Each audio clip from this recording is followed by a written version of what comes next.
Telangana revenue గృహ నిర్మాణం సమాచార శాఖల మంత్రి పొంగులేటి శ్రీనివాసరెడ్డి తిరుమలాయపాలెం మండల పర్యటనలో భాగంగా గురువారం పలు అభివృద్ధి పనులకు శంకుస్థాపనలు చేశారు. గ్రామీణ ప్రాంతాల్లో మౌలిక సదుపాయాల కల్పన ప్రభుత్వ ప్రధాన లక్ష్యమని ఈ సందర్భంగా మంత్రి పేర్కొన్నారు.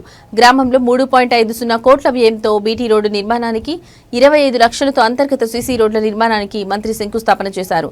ఇక్కడ 12 లక్షలతో అంగన్వాడీ భవన నిర్మాణానికి, 20 లక్షలతో అంతర్గత సీసీ రోడ్ల నిర్మాణానికి శ్రీనివాసరెడ్డి శంకుస్థాపన చేశారు. ఈ సందర్భంగా మంత్రి మాట్లాడుతూ మౌలిక సదుపాయాల నిర్మాణం ద్వారా ప్రజల జీవితాలను మరింత సులభతరం చేయడమే తమ కర్తవ్యమని తెలిపారు.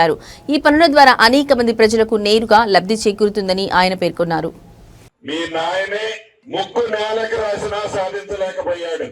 మీ నాయనే ఇదే పాలేరు నియోజకవర్గానికి వచ్చి 3 సార్లు ముక్కు నేలకు రాసినా ఏమీ చేయలేకపోయాడు. నువ్వెంత బచ్చాగాడు. ప్రజల తీర్పు ముందు, ప్రజల దీవెళ్ల ముందు అహంకార పూరితమైన మాటలు ఏదైతే ఉందో ప్రజలు 2 సార్లు బుద్ధి చెప్పారు.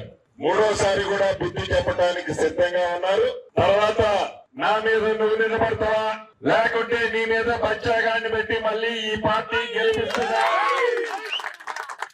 3.5 సంవత్సరాల తర్వాత అసలు నిజంగా నువ్వు ఈ ఇండియాలో ఉంటావా?